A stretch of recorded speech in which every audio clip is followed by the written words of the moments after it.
the cutscene where it shows Kid Faye in the desert. In other words, we can leave behind memories to be inherited by our descendants.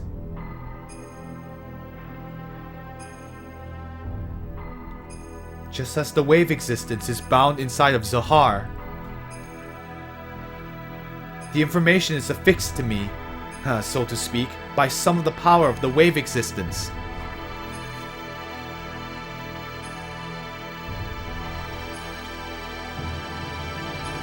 Yeah, the one... Then this is the form from when Ellie and Myang were still one being. This is the first woman of our world.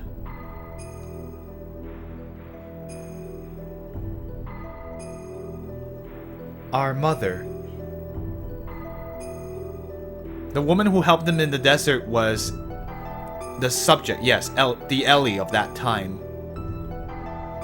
As he mentioned, because at that time, the first woman was both Ellie and Myang together, I suppose.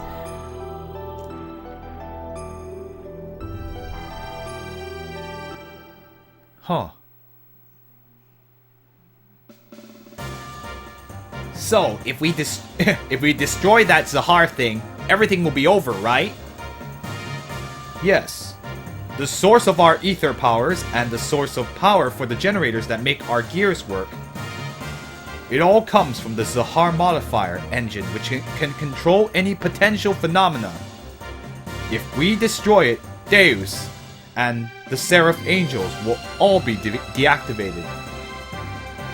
And then we should also be able to free Ellie, who has become bound to the Deus weapon system as Myang.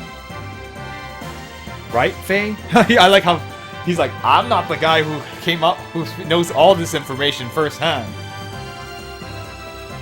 Yeah, that's what the wave existence said. But then there is the downside. It will also mean that we will no longer be able to use our gears or our ether powers anymore. What are those Seraph Angels all about anyway? That odd appearance as if they lacked something. As if they were neither living beings nor mere weapons. Zohar senses the human consciousness and incarnates the Seraphs. Human consciousness? Zohar itself involves the principle of uncertainty. The observer's perception of Zahar determines the entity it actually becomes. Whoa, that's kind of trippy. In other words, I believe that those angels are incarnations of the spirits of people. The people who have been absorbed by Deus to become parts of it. So, what merit is there for them to gain in eliminating all of civilization? Is it some kind of hatred for those humans who have survived? Of course not. Those people who are created and assimilated as parts for Deus would not have such intentions. Try to remember what Ellie, when she became Myang, said. The creations of God will someday be a hindrance. That is why they must be eliminated. Yes, that is why Merkava is being used to begin the destruction. But Deus is not following its programming of exterminating all of civilization. The Seraphs, which are terminal interface weapons of Deus, are using their bodies composed of nanomachines to absorb massive numbers of people, regardless of whether they are dead or alive. It is not discriminating between the mutant and non-mutant people. This is highly peculiar. The fact that the people who are meant to be destroyed are being taken in as well, that is the absolute opposite of what it is supposed to be doing. Nanomachine, son. We're gonna play this feels a lot. I believe this game has now become the precursor to Metal Gear Solid 4, except with a lot less Patriots and more nanomachines. I mean, nanotechnology is an actual thing. I mean, I knew a professor who's Soja was researching like the use of nanotechnology to cure diseases. So it is a real thing, although it's not quite the heal-all it is in these games, and you can't just create colonies of nanomachines and make them to people. We don't have that kind of technology yet. I don't know when if we'll ever be able to do something like that, but that'd be pretty interesting. Anyway, it's true that everyone was supposed to be destroyed, but the system is just, no, we're just gonna make you part of me, and which is kind of weird. Maybe there aren't enough parts. That is unlikely. Aside from those bodies that were destined to be parts for it.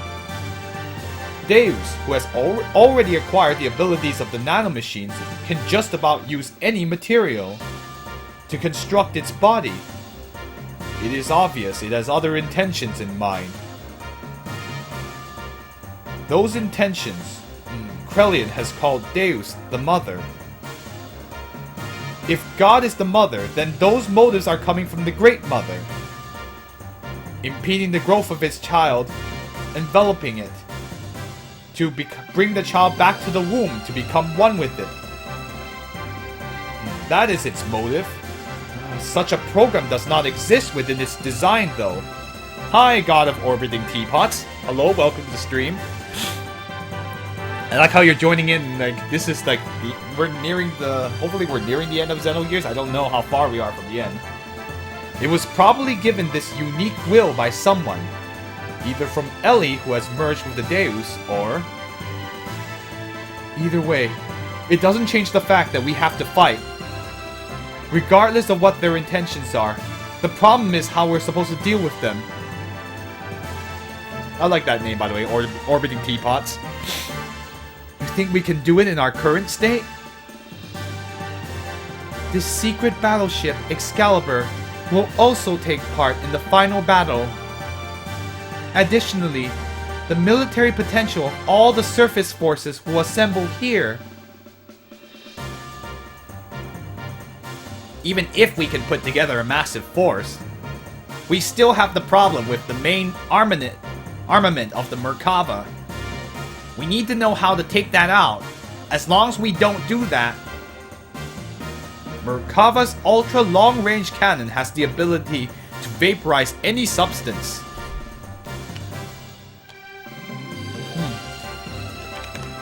More talking.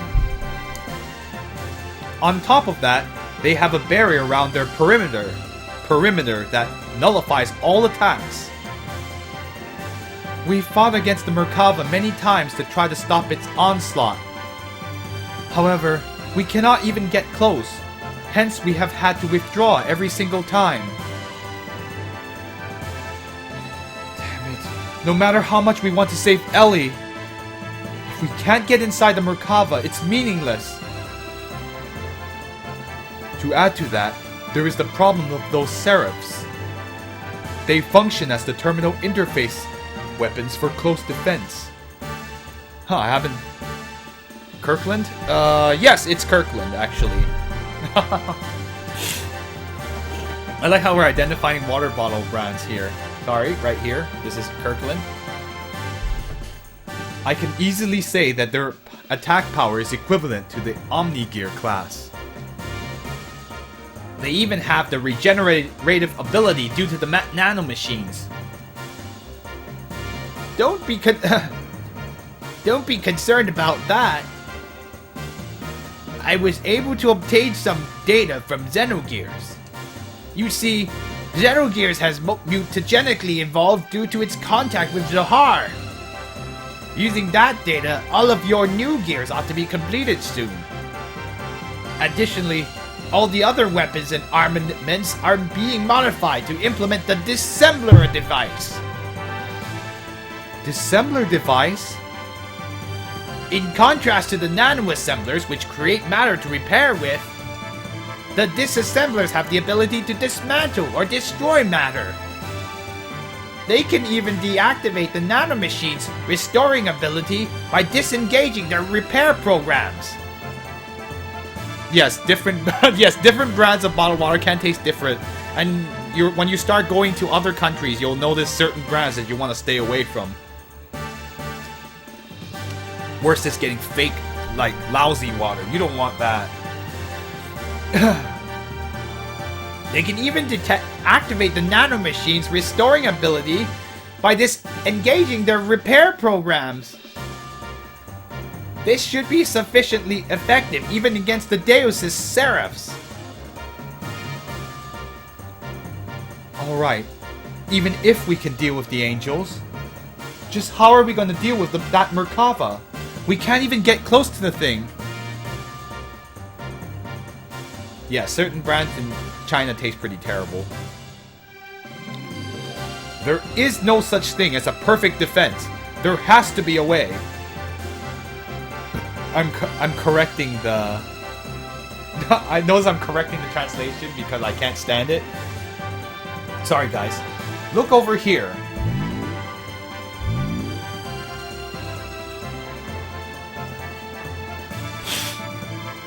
Our nose was acting up a little bit. Merkava's main gun requires a 1.2 second interval to reload because of its tremendous output. Upon firing, although it is only sectional, there will be a portion of the barrier that will be opened. We're gonna Death Star this, aren't we? That's a reference to Star Wars in case you didn't know. There is a 1.87 second delay before the barrier reforms in that area. If we can use this window of time to target and destroy that cannon, it will be possible to close in on it. So Merkava is probably the final dungeon, if I'm not mistaken. If we can get close enough, we can break through with gravitational spatial correction.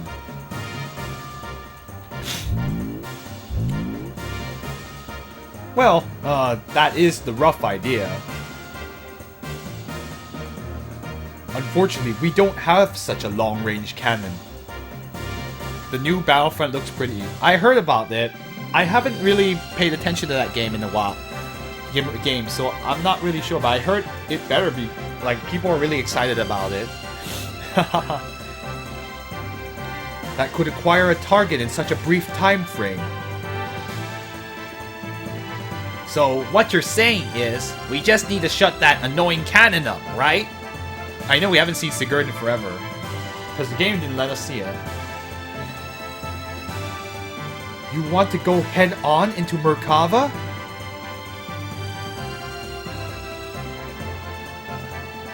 Now you're being reckless again. That's suicide! No, listen. We're not going to just rush in. The Yggdrasil 4 and this Excalibur are also equipped with barriers. That's what we'll use. Although, only for a short time, we can withstand a direct hit from Merkava's main cannon. Then we can close in and watch for that part of the barrier to go down and then destroy the cannon. Wait, excuse me. Then we can close in and watch for that part of the barrier to go down and then destroy the cannon. How long will our barrier last? About 20 or so seconds. Oh, that's all? It wouldn't matter how fast we fly. In that amount of time, we'll be without a barrier before we can get within firing range. And those numbers are valid only if the generator is at full drive, right? You can only get those numbers if we sacrifice all other output and propulsion. Hold on. Oh. I'm not suggesting we go in with guns blazing knowing we're gonna lose. We're going to physically put a lid on it, directly. Huh? As you've said, the Yggdrasil 4 or Excalibur's barrier can't sufficiently defend against Merkava's attack. At least with one generator, that is. Meaning, we can defend against the Merkava with twice the amount of time, 40 seconds, if we couple the two generators together. This way we can make it into the heart of Merkava. Then what about the propulsion? Just hear me out, okay guys?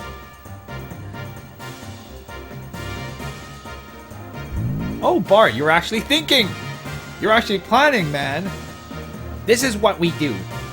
First, we transform my Yggdrasil into heavy assault mode, and load it onto the Excalibur so we can couple the generators.